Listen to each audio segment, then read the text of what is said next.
From the business capital of the world, the Big Apple, New York's Middle Tennessee, it says here. Sounds riveting. This is the Mostly Middle Tennessee Business Podcast, a podcast about Middle Tennessee business owners and professionals. Mostly. That's right, mostly. Thank you, Matt Wilson from the Mostly Marketing Podcast, voicing that for me. I demanded, or rather asked a favor that said, hey, would you voice the intro of my rebranded podcast? If you've been following along, this is kind of a new iteration of the former podcast, the What's Your Problem podcast, and that's now the Mostly Middle Tennessee Business Podcast, because that's what it's about. We have Middle Tennessee business owners and professionals on this podcast, have done so for quite a long time. Might as well say what it is. And this is a video and audio podcast. Check us out at MMTBP.com.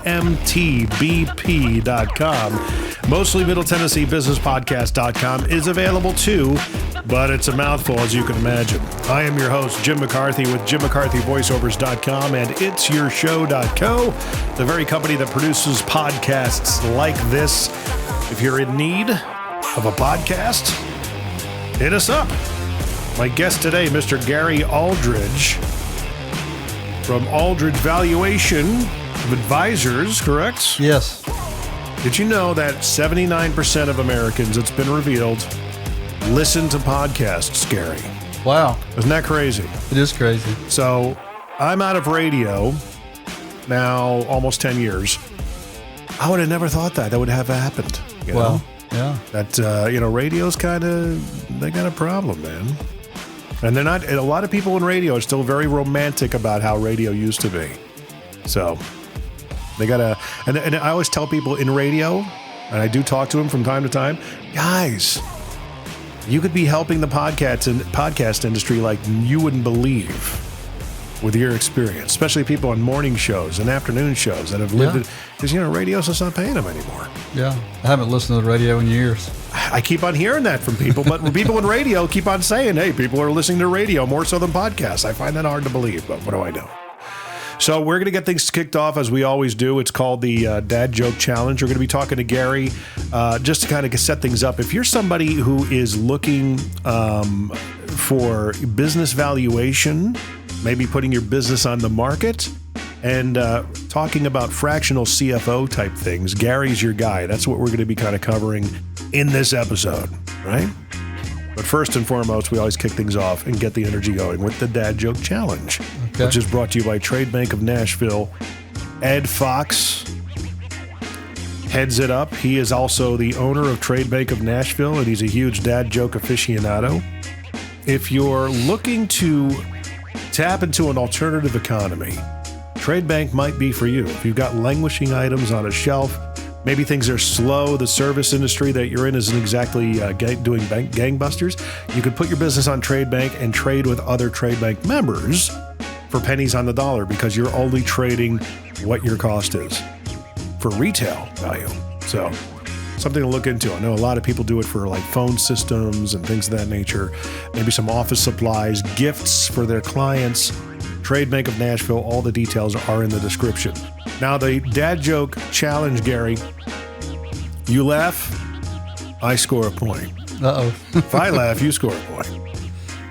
Ed Fox tells the jokes. I have no idea what they're going to be. There are going to be 5 jokes. Are you ready? I am. Okay, here we go. G'day. Why shouldn't you write with a broken pencil? Because it's pointless. It's pointless. Yeah. You are holding it together, man. I'm trying. They typically get better as we go along. So here, number 2. When you've seen one shopping centre, you've seen them all. You've seen a mall. Sometimes I'm not sure exactly like the shopping centers we knew of in the 70s. They weren't really malls. Just strip malls. Yeah, strip malls. Yeah. I guess, you can kind of call them that. Yeah. Number 3. What exercise do lazy people do? Diddly squats. Diddly squats. That is an exercise. It is that. We are 0 for 0 so far. Number 4. To the person who invented zero, thanks for nothing. That almost got me. That was good. That was kind of funny. That was good. That was good. Number 5, finally. Sometimes I tuck my knees into my chest and lean forward. I guess you could say that's just how I roll. Not bad. That was good. That was good. I'm almost on the verge of laughter. Close. On the edge. On the edge. Well, there we go. Nobody won or lost this round of the Dad Joke Challenge with Gary Aldridge. So we're going to get into all things Gary. Let's talk a little bit about where you came from. What started all things you? Where are you from and everything like that? I'm originally from Jackson, Mississippi. Okay. I moved to the Nashville area about almost 8 years ago. March will be 8 years. From Mississippi? From Jackson, right. Oh, wow. Yeah. How did you get started down there? Traditional trajectory, go to college, find out, how did you know you wanted to become what you ended up becoming? I knew at an early age, it's kind of interesting to me anyway. So I was about 5 years old watching my older brother and sister play Monopoly, and they were 9 and 12 at the time. So I wanted to play, and they didn't want to let me play, so I kept being persistent, and they didn't think I knew how to add and all that kind of stuff. So how much older were they? I was 5. They were 9 and 12. Having an interest in Monopoly at age 5, I mean, that's like the age where people start remembering things. That's your earliest memories, right? Right. So one of your earliest memories was the guy with the monocle? That's right. That's right. You ever hear of the Mandela effect? No. And do you remember if the Monopoly guy had a monocle or not? Because there's actually, did he or did he not? I don't remember. Now that you're pressing me about it, I think that he did. But I remember the hat and the boot and the dog and the car. I remember those. There's the other element of it. Did he have a mustache? It's too small. I can't remember. Right. You've seen the game ever since, though. Oh yeah. Yeah. That's a real thing, the Mandela effect. Well, wait a minute. Like, the Berenstain Bears? I remember. There's actually a theory on the internet. Is it Berenstain or Berenstein? I thought it was Berenstain. Or Stein. Because that's the thing is it's Stein, or in some cases it's Stain. Berenstain? Yeah. Okay. And people can't remember how they remember it. Yeah. And I remember even saying that's an interesting way to say it because it looks like it should be Berenstain Bears. I remember in my mind anyway, it was EIN. That's how I remember it. So I called it Berenstain. But evidently, there are people that remember it the other way. Could be. It's called the Mandela effect. Okay. And there's actually a movie devoted to it that talks all about that kind of phenomenon. Not Invictus. No, it's called the Mandela effect. Okay. Oddly enough. Not oddly enough, but, obviously enough. Yeah. So you remember Monopoly at age 5. I do. I can't remember. My earliest memory was... I think I was 4, maybe 3 years old, and my parents were separated at the time. I remember being in my father's apartment with my brother and enjoying the cold air from a wall AC unit, a window AC unit. And we had like mattresses on the floor and stuff like that. So they went through a tough time at one point in their marriage and eventually got back together. But I remember that being a very spotty, hazy memory, but I remember it happening. My first memory period, I remember being what was a crib, looking up and seeing what I learned later was my mother and my sister looking down at me. Really? Yeah. That's really early. That's infancy. Yeah. Yeah. Yeah, a lot of people don't remember that far I remember back. that, yeah. You remember what your next memory was? No, I don't. Monopoly? Probably between the crib and Monopoly, playing with a dog, walking out in the backyard, climbing trees, little boy stuff. What happened with, what about Monopoly that kind of piqued your interest? What was it about? It's just a game. I mean, I was the kid on the block with all the games, all the board games. It's back in the 60s. Yeah. And I loved the games, and they were all different. And they didn't think I knew how to play, and then they would try to short me the rent when they would land on my property. And I would, if they owed me $20 and paid me $12, I'd say, hey, you owe me $8. And were you wise to that? oh yeah, I'm right out of the gate. And so after they did that a few times, they looked at one another, and my sister said, I think we're in trouble. Well, there you go. That's the only thing I ever beat both of them at doing was the game of Monopoly. Really? So, yeah, because they were both very smart, very athletic, and really exceptional. So they were both more athletic than you. Yes. What were their sports? His sports were everything: football, basketball, baseball, track, and tennis. Mm-hmm. And she played basketball and volleyball. I played football and basketball. It's all high school stuff. Nothing serious. Right. What position in football? Middle linebacker. Oh, there you go. Basketball, played forward. Yeah. Well, those are key positions, though. Basketball's a lot more fun. Yeah. A lot more action. A lot more action. You got to touch the ball. Yeah. Got to score. So Monopoly now, the natural progression into what you're doing, what was the next step?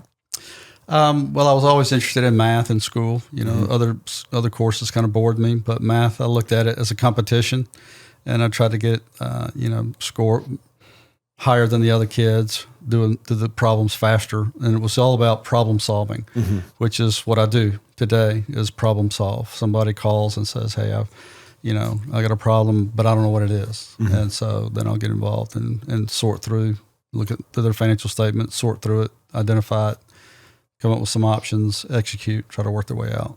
So it's more on definitely on a financial side of things. Absolutely. Not exactly building systems and processes in a business, but maybe on the financial side, I guess.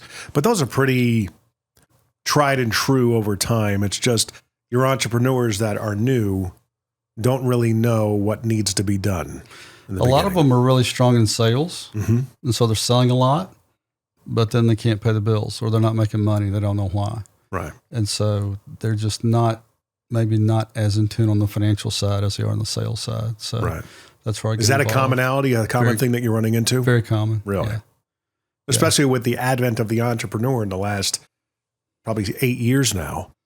You got so many people that are putting the moniker of CEO, entrepreneur, of course you get the influencer, thought leader, monikers, those types of things on social media descriptions. Right. Are you finding a lot more people coming forward in those realms that are needing help from you? They are, but they're in all kinds of different industries. Yeah. They're all over the board.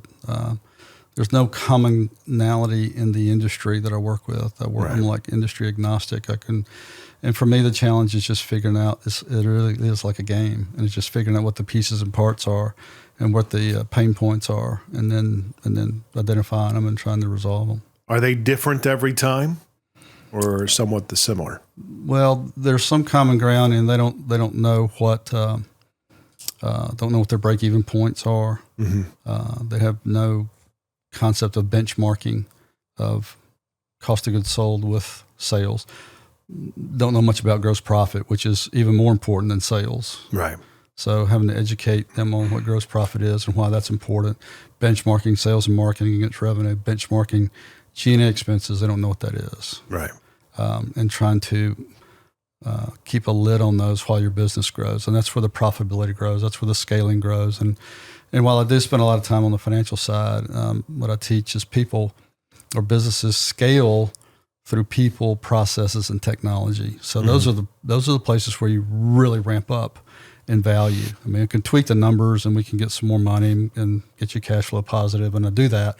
But it's really on the people, processes, and technology. Now, I'm not a technologist, but I can identify a hole and a need and then try to bring somebody in that can fill that. So you had education, I would imagine, in that realm. I do. And with a university of some sort. Undergrad. Back then, you had to have that. Undergrad, I went to University of Mississippi, or Ole Miss, got an undergrad in banking and finance. Went back to grad school, got an MBA at Alabama, concentration in accounting. Wait, Alabama, isn't that kind of aren't they at odds? I'm a Northeast guy. I don't really get the whole, Well, it's only a rivalry if each team beats the other team a good amount of time, and Ole Miss doesn't beat Alabama that much. Right. It's a bigger game for us probably than it is for them. But, right. I went there for the school, for the education. I wanted a different environment, so I went there. It was an excellent school. One of the hardest things I ever went through. I get my MBA there, and then went on and got my CPA and a couple other credentials. I'm a certified valuation analyst, so I'm valuation expert, certified fraud examiner, and stuff like that. So you can read a P&L, balance sheet, income statement like it's the comics. Well, I tell people that means I can read and write and do a little math. Yeah. So, first job out of college, what was it? How'd you start ascending? With a bank. Started with a bank in Memphis, Tennessee, on their management training program. Went through every department in the bank, which was a great experience because I learned banking. Because a lot of times I end up helping clients finance or refinance, with a bank. We'll find a lender. So I will identify what their collateral ability is, what's their capacity for borrowing, and then contact some banks and bid that out and see if we can get somebody to bite and give them a loan. And you enjoyed all of that stuff. Well, I love it. It's like a game. Yeah. Yeah. For me, it's not like work. It's just like a game. Do you feel like, and I've heard this before, especially in the stock market, banks and the securities industries come up with the terminology to make it mind-numbingly boring for the average American. And, well, because we define things the way that we define them, you need us. They do that on purpose. I mean, each discipline has its own language. Right. And a lot of times I'll end up having to broker that communication between two people separated by the same language. Like human resources has its own language. Marketing has its own language. Technology certainly has its own language. Right. Accounting, finance. And I've had to learn the hard way to communicate my message to my audience in a way where he or she can understand. And once upon a time I was talking, she was a friend of mine, she was a client, and I was talking about a statement of cash flows. I'm using accounting terminology about cash provided from operating activities, cash provided from financing activities, cash provided from investing activities. And she's like, whoa. She didn't have a clue. So we do it again. And then we did a few rounds of that. And now we're getting the temperature's getting a little tense. Mm-hmm. And I'm thinking in my head, what's wrong with her? I know I'm right. I'm a licensed CPA and these are exactly right. I'm accurate. And finally I had one of those V8 moments that I literally hit myself. I said, Garrett, you're not talking her language. Yeah. And so I changed it on a dime and said, this is how much cash you have after you pay your people and your bills, but before we pay the bank. Okay, got that. Right. This is how much cash you have after you pay the bank, but before we pay you. Got it. This is how much cash we have after we pay you. Got it. Same thing. Different. Just layman terms. Speaking in a way, not talking down to her. I don't, if she was telling me what she did and she was a healthcare professional, I wouldn't understand it. Yeah. But I'm able to, and I've heard this, people tell me this, that I can explain things in a way where they can understand them without talking down to them. Explain it to me like I'm 5 playing Monopoly. Right. And make you feel good about it, not talk down to you. That's important. Right. That's like that episode in The Office. You ever watch that show? A few times, yeah. Yeah. Where Steve Carell's character, Michael Scott, is trying to understand what a surplus is. So Oscar, who's the CPA in the accounting department, is trying to explain to him what a surplus. He says, "Explain it to me like I'm 6." And he goes, he says, "Well, okay, say mommy and daddy allow you to have a lemonade stand, and you spend X amount of dollars on sugar and lemons, and you got water and blah blah blah, and you charge this much, and and you make, they give you a budget for the year, and you have an excess of." Cash left over, the next time in the next year comes, he goes, I'll be 7.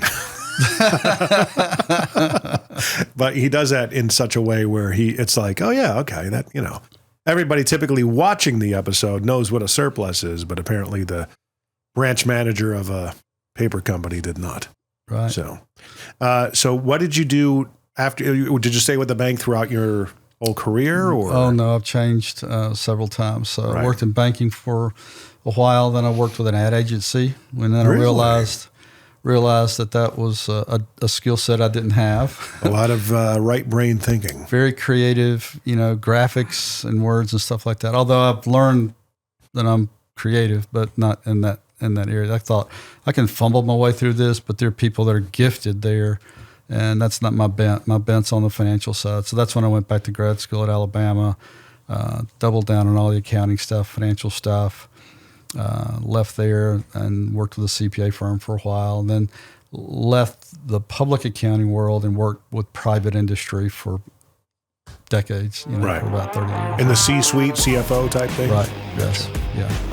Hey, Middle Tennessee electricians, handy women and men, and just those of you needing better commercial LED lighting solutions. Yeah, I know, there's so many of you. I have to tell you, there's another option than just the big orange and blue box stores now. Try j2lighting.com. At j2lighting.com, we have the latest technology in all types of commercial LED lighting, from UFO high bays, drawers, area lights, and shoeboxes, right on down to a slimline wall pack that doesn't look like a fist coming off the wall like most other wall packs do.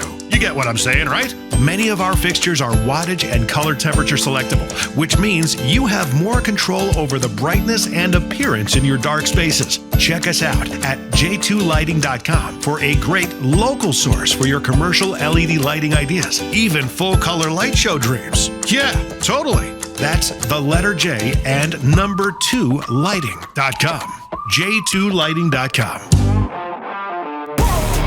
I heard the term C-suite back in 2015, and I said, I've always heard that. What does that mean? They're like, oh, well, CFO, CTO, CMO. Oh, corporate. Okay, right. I got you. And I didn't know that until, I was barely 40. Right. That's the kind of ignorance that happens in this country. A lot, to those who aren't involved with entrepreneurship and business. I think a lot of the people that even put the moniker of CEO in their social media titles don't really grasp what that really means. That's right. Right? I've worked with some that put CEO on a business card. That doesn't make them a CEO. Right. What makes a CEO then?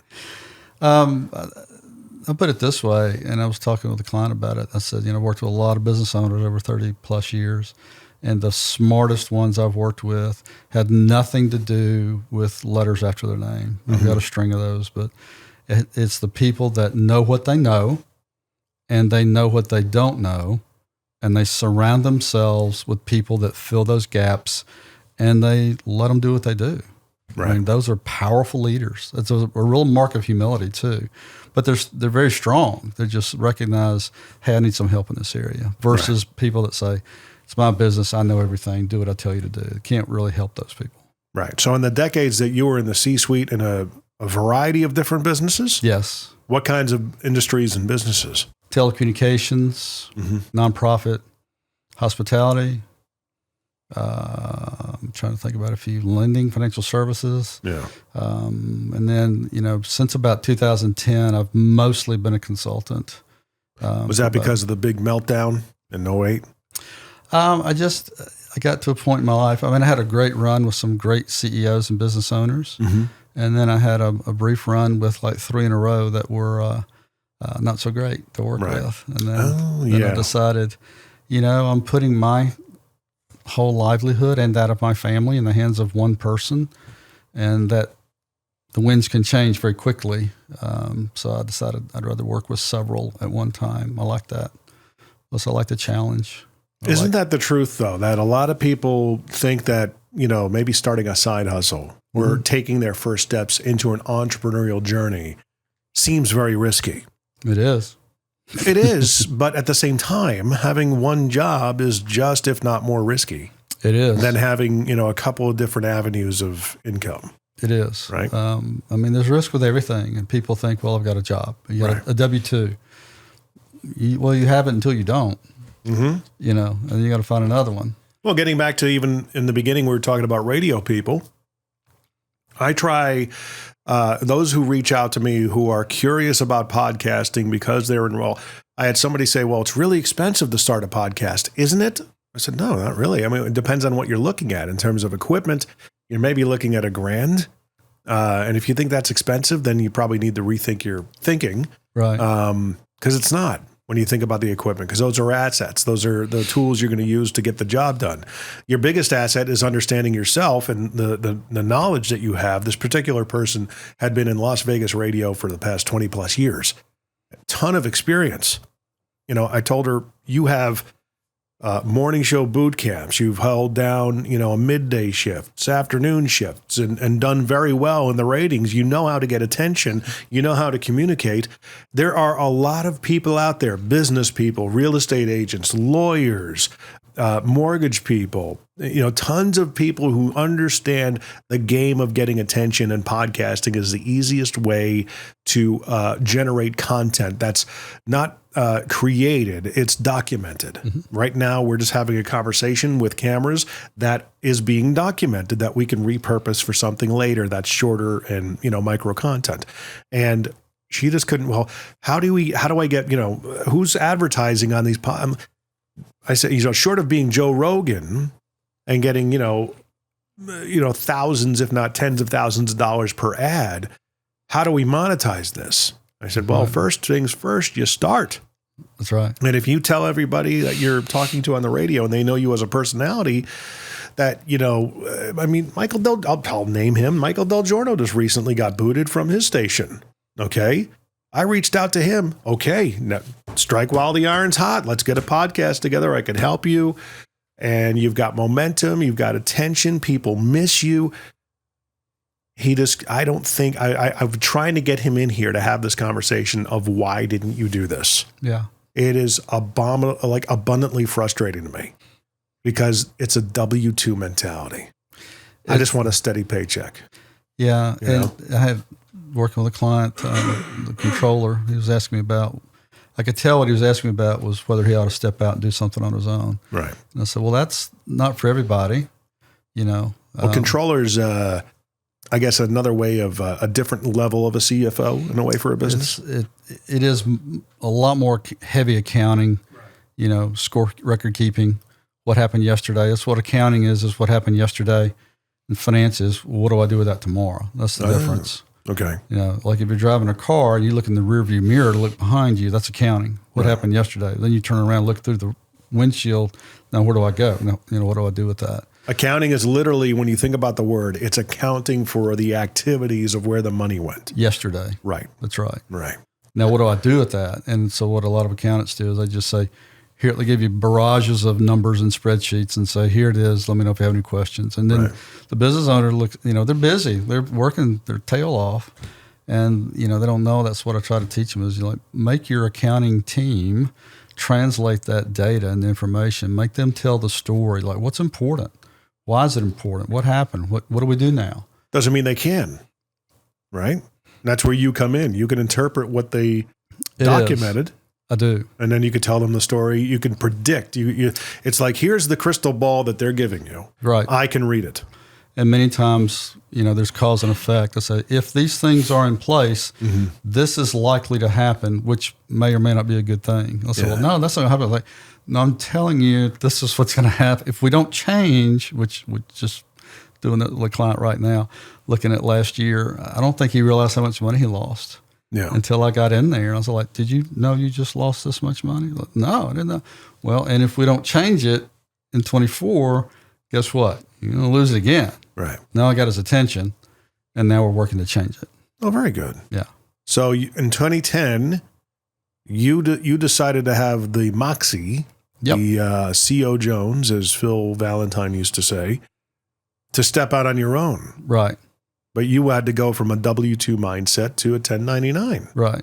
How did you do that? How did that transition work for you? I mean, I imagine you had a nice little, slice of capital that could help you weather that transition, I would think. Not a lot, but initially I worked with a consulting firm that had a bunch of CFOs in it. Mm-hmm. Did that for a while, but then when I realized I'm having to pay him a percentage of everything that I'm doing, like an agent. But I'm doing it all. I mean, I have to go hustle the work. I got to get it, do it, bill it, collect it. Why am I paying him? Is he getting you the leads? No, he wasn't doing anything. So I quit doing that. Right. After a couple of years, they do business with me because of me. Right.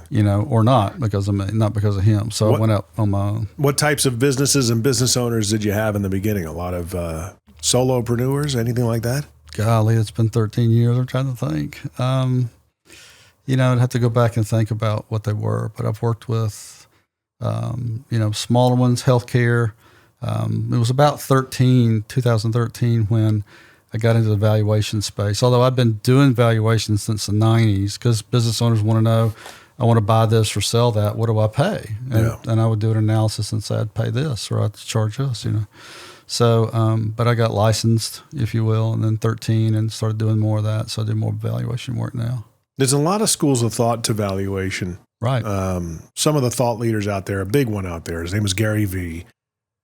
He believes that if you're going into business with the intent to sell it someday, is the wrong reason. What do you think of that? I think you've got to go in with that in mind. Really? I do, because that changes everything. And the first thing I teach in my course is to change the mindset. And that's the hardest thing for a business owner to do, because they look at their business like it's their baby. And like everybody thinks their baby's beautiful, right? Yeah. But I try to teach them to look at your business as a buyer would look at it. Mm-hmm. What constructively, not just to be negative and critical. If you were the buyer, what would you change about it? Right. Because when they say, well, I've had this for 20 years and I've put in this much money and I've worked these many hours, and the buyer doesn't care. Yeah. They just don't. How turnkey is it, and what kind of shifts can I make that I could see, I would imagine a buyer's coming to the table, seeing the vulnerabilities and say, I could fix that, I could fix that, I could fix that. Right. And then I know this thing could be, a 5 to 10x That's return right. within Exactly. a year or two. Exactly. Right? Right. That's what they're looking for. But the buyer's going to keep that value. They're not going to pay you for that value. Right. So if you're the business owner and you fix those gaps now, then you will reap the benefit of that when you go to sell. Right. Now if you're not building it to sell, then you just own your own job. And there's nothing wrong with that. But why wouldn't you want to build it to sell at some point and get that's the biggest asset a lot of business owners have, is their business. We had an opportunity years ago to buy a company that did a lot of lighting maintenance. That's what we do here at J Squared, is a lot of lighting, manufacturing, some installation, a lot in the full color sector. And we had an opportunity to buy a business from a guy who did maintenance on a lot of different facilities around town. And he wanted I think it was $800,000. And we asked, interviewed him and said, how long are you staying on? He's like, well, you buy it, I'm out. Okay. Well, now the valuation just went down. Who has all the relationships with these businesses? Right. Well, I do. Well, we're buying a list off of you. That's what we're doing, that we in turn have to go and contact these people and say, hey, so-and-so's no longer in play. We're your new guy when you want us to come out, which is a risk. That's right. So we need you to kind of help us get warm to the clients, get them used to us, and then in a year or two, you could probably bow out. Right. That's worth something, but not $800,000. Right. That's probably worth more around, $300,000 or $400,000. There's a build versus buy decision that the buyer's got to go through. How much would it cost me to buy this? How much would it cost me to build it on my own? And now worked with a client once upon a time, small business. He says, I wouldn't sell my business for less than $5 million. Right. And I said, great. What do I get? I'm the buyer. I'll write you a check for $5 million. What do I get? You don't have any land, buildings, or equipment. You got 4 or 5 employees on some, laptops, and they do good work. But you're the straw that stirs the drink, and when you sell it, you're gone. So what do I get that I couldn't get on my own? Yeah. Without paying you $5 million. Right. So maybe maybe I could start all that for $50,000. Right. And I'd go make my own relationships. You see, what you can do, it just takes work. It just takes time. Yeah. So a lot of business owners don't get that. No, they don't. Yeah. I put all the work, sweat, blood, and tears in. I just want my payday. Right. I've worked with, and tried to help a couple guys, different businesses here sell, and neither one of them sold. And one of them, unfortunately, was timing. Had a business, was profitable. COVID hits, sales tank. Now he's losing money. At the end of that year, he's lost a chunk of money. And he's kind of like, well, why didn't you sold the business? I said, how much would you pay for a business that lost X dollars? Yeah. And he got quiet. I was like, and the answer is not much. Yeah. You're not ready yet. You're not ready. So you have a choice, thankfully. He owned the lot and the building, and you have a choice. You can double down, put more money, more time into this business, and maybe 3 to 5 years, build it back up and then sell it. Mm-hmm. Or you can sell your equipment at the local auction and become a landlord, Right. which was a good option for him. And that's the one that he took because he could actually make more money renting it to somebody else than he could losing money operating it. So like 70% of businesses never sell because they're not sellable, or the seller thinks it's worth a lot more than it is. Right. And the buyer at the end of the day will decide how much that business is worth. Isn't that the truth? It's a hard lesson. The value of it is what you're willing to sell it and what they're willing to buy it for. That's right. At the end of the day. So on your website, you've got services. I would think that because you're a fractional CFO for hire. I am. That is part of your consulting package. It is. That once you get in front of, so basically people that are looking, I want to sell my business now. Well, I'm here to tell you why that's a bad idea. And you can't do that right now, but I can help you within the next 2 to 5 years, get you to a place where you want to be. Just did that with a client. Is that the same conversation over and over again? We had the exact same conversation. Really? Working with a business owner here, and she was just burned out and stressed out. She said, I'm exhausted. Yeah. I don't want to do this anymore. So, well, what do you want to do? She says, I want to sell it.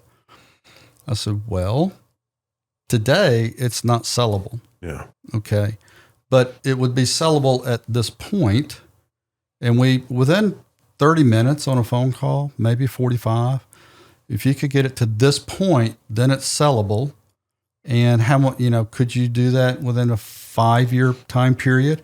And here are the steps that you would need to do that. Could you do that? Yeah, I can do that.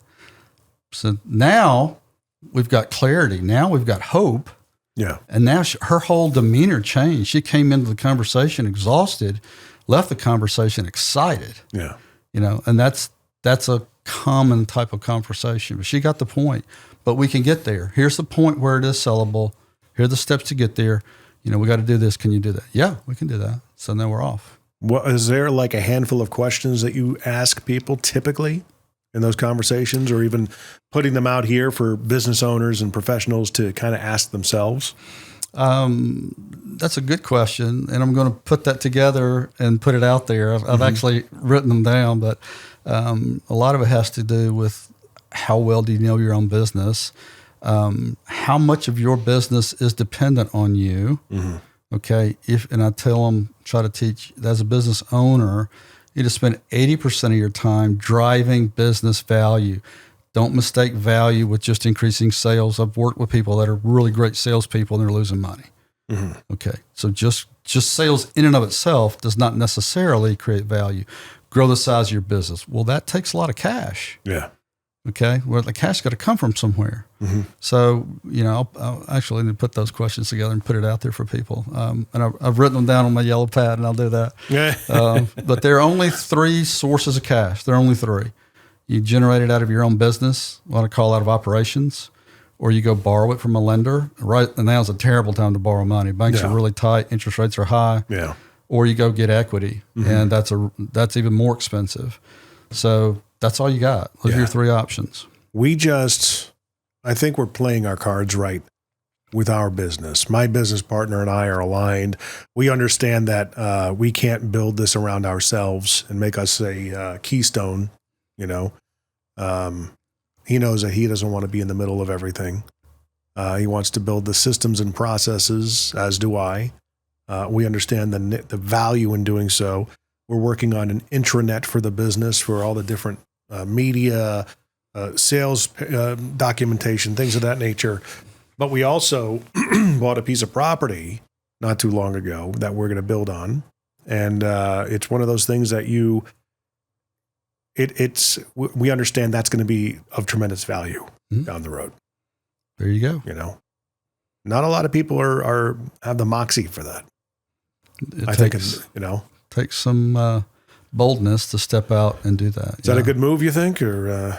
I think it could be. You have the drive to do it. That's a lot of it. We took advantage of, I think, reasonable prices for a 10-acre piece of land.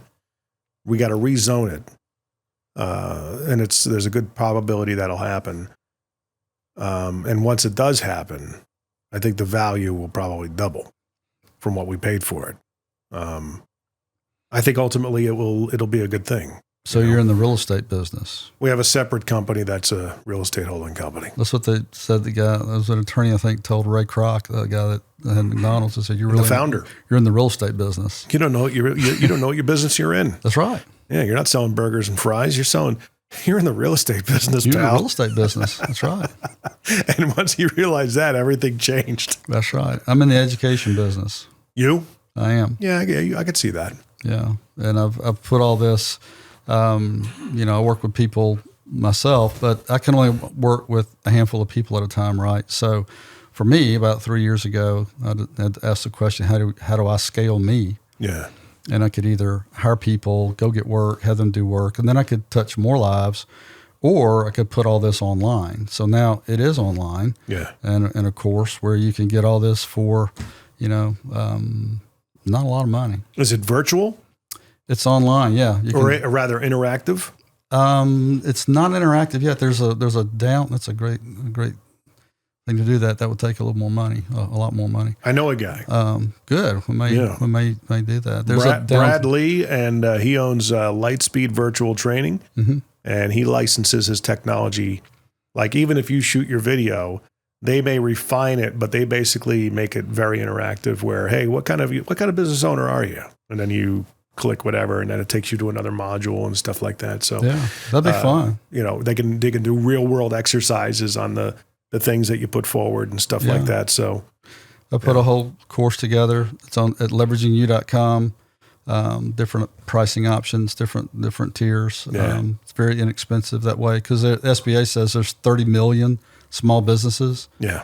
Well, obviously I can't work with 30 million. I can't work with 100, but now I can. You can just get it online. And you just got to brand yourself and get people to believe in what you're talking about, which takes time. A podcast. That's right. And micro content. That's right. Which is what you're doing. And testimonials. Yeah. What's the I've been approached many times that people want video testimonials. And I'm going, I don't know anybody that watches video testimonials. I just be truthful with my clients. I say, you probably want to drive them to leave Google reviews and things like that, because I would imagine people are more apt to just, I want to see what star rating you have, read a couple of the good ones, read a couple of the not so good ones, maybe read a really negative one to see if the guy's a nutcase, not you, but the actual reviewer. And just that's how I get a feel for the person or product that I'm considering. I don't go looking for, testimonial videos, because automatically you're picking the best one that's going to say the best things and put you in the best light. It's produced, it's not authentic, right? I would say a podcast, sharing your knowledge, especially your breadth of knowledge, that's your superpower right there. So you have a podcast. What's it called? What is it called? Oh, it's Leveraging You. Leveraging You. Leveraging You. The website is leveragingyou.com. Well, the podcasts are there. They're free. Okay. You can go take a look at them. I bring in subject matter experts that do things different than what I do. People like private equity people, business brokers, HR people, IT people. I'm not ignoring you. I'm looking you up on Instagram. Are you on Instagram? I am. Sales and marketing people. So I bring them in to talk about what they do to help business owners drive their business value up. So your Instagram is Leveraging You. I'm going to follow you. Okay. You got a YouTube channel. That's right. You got to get you got the bit.ly there. Let's see what that does. This is live, folks. We do this kind of stuff, man. First video free. So it goes to a landing page. Yep.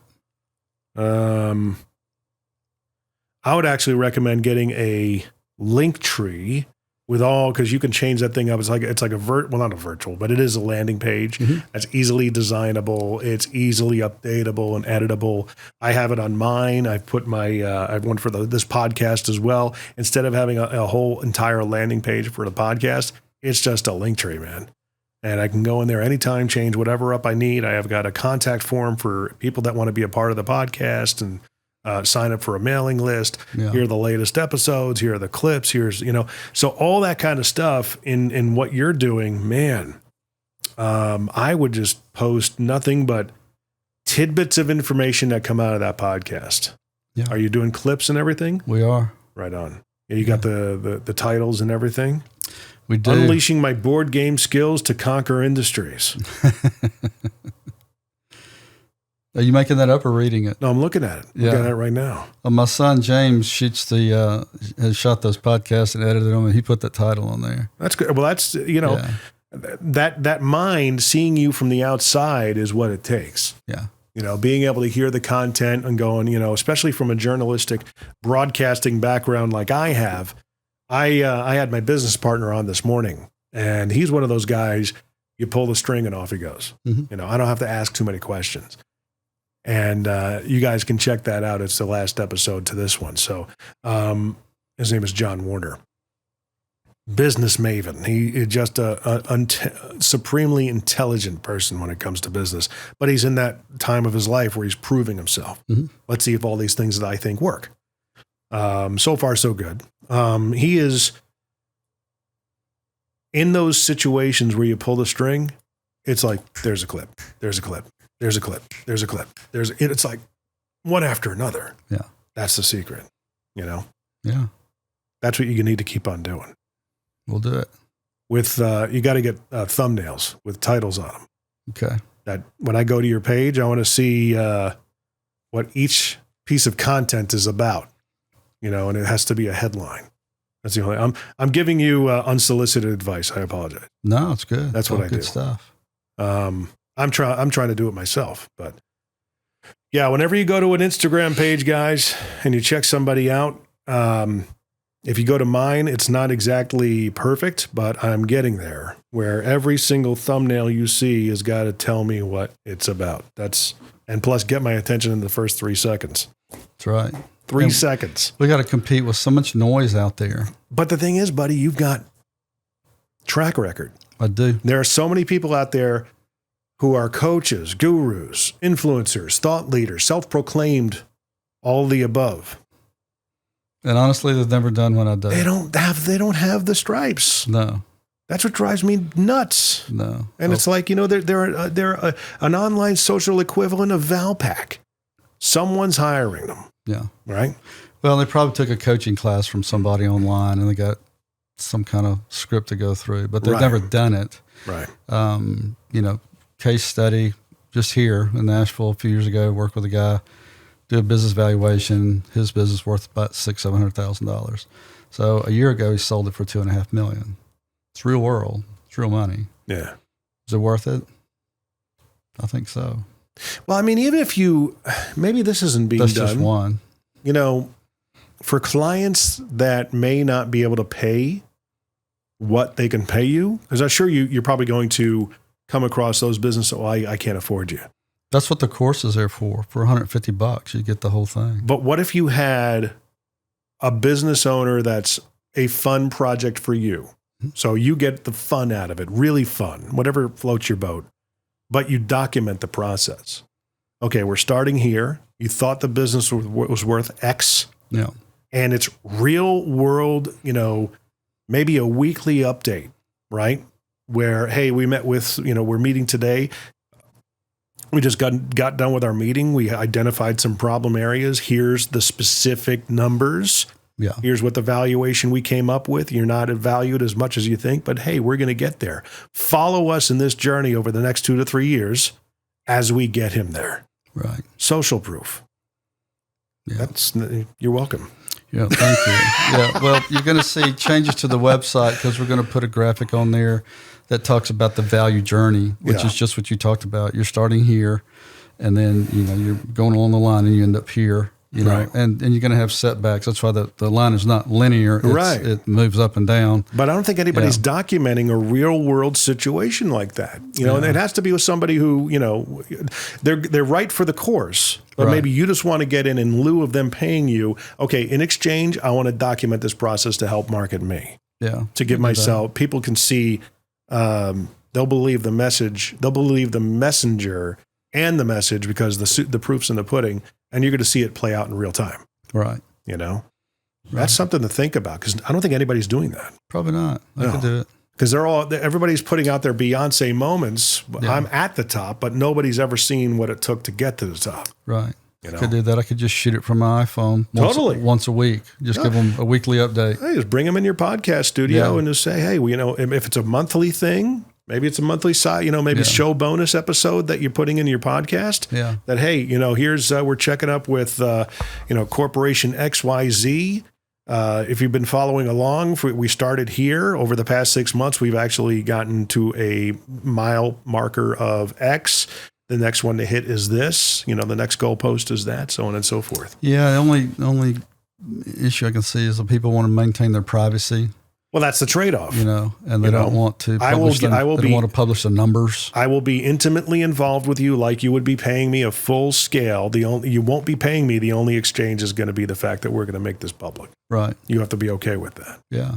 And that's a trade-off. That's a trade-off, and I think in 2 to 3 years, it could really put some powder keg in that. It's a good idea. Keg. Thank you. Yeah, thank you. Powder in that keg. Thank you. Yeah.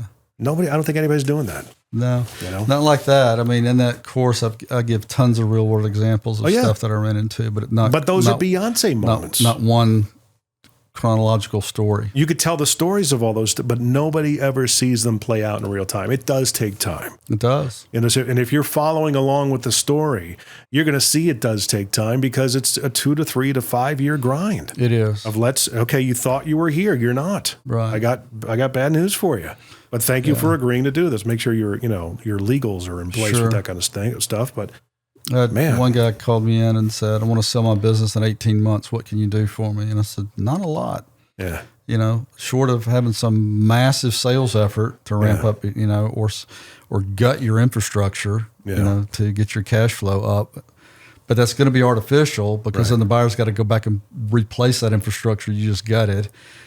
So it takes a while to move the needle. Yeah. It really does. It's hard. That kind of financial education, I don't think is on YouTube. No. What is the most extreme result you've ever seen in what you do? I love this story. This is more entrepreneurial than anything. So I'm working with a guy in telecommunications.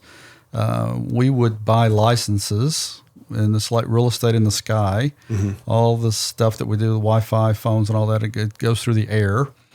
And so I identified a license. This guy, trying to make it a short story, where he owned a license in Monroe, Louisiana. And I said, how much you want for it? And he said, well, I paid $325,000. I said, well, what do you want for it? He said, I wouldn't sell it for less than 10 times. Well, so $3.25 million, right? So let me do some research. I'll get back to you. So I determined the market value is probably $7 million. Mm-hmm. So I go to the CEO and said, if we buy it for $3.25, we can flip it for $7 million. He said, I want to pay him 10 times. He said, it doesn't matter what his ROI is. It only matters what our ROI is. Yeah. So we bought it for $3.25. From the time we bought it and closed, the time we sold it and closed was 4 months. Wow. Bought it for $3.25, sold it for not $7, but $10 million. Wow. Yeah, so that's one of my favorite stories. So basically doing what we talked about earlier, identifying the vulnerabilities and the blind sides that the previous owner knowing what your asset's worth. Right. Doing the research to do that. A couple other stories. I got in, worked for a company. They were in solar energy space, and their line of credit was fully borrowed, about $3 million. AR was about $3 million. I thought that's odd. So I did a little more research, and one vendor in Europe, our primary distributor, owed us $3 million. Right. And they had owed us that for 150 days. Ugh. So I emailed the guy and I said, hey, I'm Gary. I'm the new guy, blah, blah, blah. Very nicely, very professional. Looking at our records, it looks like you guys owe us $3 million. Unless I'm missing something, would you please pay us? Well, I got a wire for $1.8 million within 48 hours. Oh, wow. Yeah, wow. No one thought to ask. Nobody asked. Wow. And then I, paid down the line of credit, saved whatever, $80,000, $90,000 a year in interest. Yeah. Yeah, that'll do it. With one email. Yeah. Only because you asked. Only because I asked. He knew he owed it. Yeah. He didn't nobody argue ever it. asked me for it. He's letting us be his bank. That's right. So, yeah. Little things. I did that kind of stuff all the time. I teach my kids that all the time, sometimes to our detriment, that you never know whatever you want. the answer you'll never know it, or it will be no unless you ask. That's right. So they relentlessly ask us for What could he say? No. Right. What's the worst thing that could happen? No. Yeah. And I can take it if I'm wrong, or something. My daughter has converted, grade valuations just by asking, what's the one thing it's going to take for me to, help out here? Is there another test I can take? Right. Well, you could do this. Okay, if I do this, what is it going to mean? Well, it could be a full grade bump if you do. Okay, I'll try it. And, no one ever thinks to ask. Typically. Different company, they were distributed fuel all over the place, 13 states. They had some accounts receivable that was over a year old, $1.2 million, over a year old. So I dug in the files. I picked up the trail on each account, called the different people, worked through it, got one guy, he was an attorney down in Florida, told him who I was, what I wanted, and he just yelled at me, screamed at me, you wasted so much of my time, blah, blah, blah. I said, well, I'm the new guy, and I can get you what you want. And I was really having to pull the phone away. He was yelling that loud, but I let him yell. Yeah. So just give me a chance. Tell me what you need. I'll get it to you. Within, give me 2 days, I'll get it to you. Right. And we ended up collecting $200,000 in cash. Wow. From an attorney. Well, he was the one representing us. He was collecting it from the people who owed us. Okay. But the former guy dropped the ball a lot of times. So I just picked up. A lot of times it's just being diligent, being persistent, and just not giving up and just staying with it. And I never yelled or screamed or cussed anybody about it. I just said, hey, what do you need from me? What can I get you? You don't strike me as someone who would lose your cool. Not often. Yeah. You seem very cool, calm, and collected, even keel. Mostly. Not like me. Most of the time I am. Most of the time. There are times, there are moments, but they're rare. They're special. How do people find and follow you? How do they follow me? GaryAldridge.com. Mm-hmm. And then if you go there, or you can go to leveragingyou.com, and you can that's sign spelled up. out. Leveragingyou.com, YOU.com. Yeah, you can find me there. You can sign up for newsletters, watch podcasts for free, get the first video for free. There's a lot of free stuff on there. You're going to see some changes to that pretty soon. Give me your 6 to 9 word value statement, your positioning statement. What is it? What's the big idea for what you do for people? Maximize the value of your business. Everything I do is wrapped around maximizing the value of your business. Beautiful. Measure it today, grow it, sell it. There you go. Measure it, grow it, sell it. Well, there you go, guys. Another Middle Tennessee business owner here and a professional in the utmost sense. That's on the podcast. Thank you for coming on. Check him out. All the information, of course, will be in the description at GaryAldridge.com and LeveragingYou.com. Your podcast is on all the major platforms. Yes. Great. That's good. And ours is as well. The Mostly Middle Tennessee Business Podcast is on all the different podcast platforms. We are video and audio. Depending on how you consume this podcast, give us a like, rate, share, subscribe, all that fun stuff. Share it out. If there's somebody you think that would be a good fit for the podcast, have them reach out to MMTBP.com. There's a link right there that lets you apply to be on the podcast. I'd love to hear from people that are interested in being on the show as well. And of course, we're looking for 10,000 average downloads per episode. That's our big, hairy, audacious goal for 2024. It was for 2023. We're moving in the right direction, but it takes a little bit of time. You got to put it out there. Oh, and if anybody knows Dennis Quaid, I have the biggest hunch that he's going to be on this podcast, so I'm just going to say it and put it out there. I feel like I know the guy.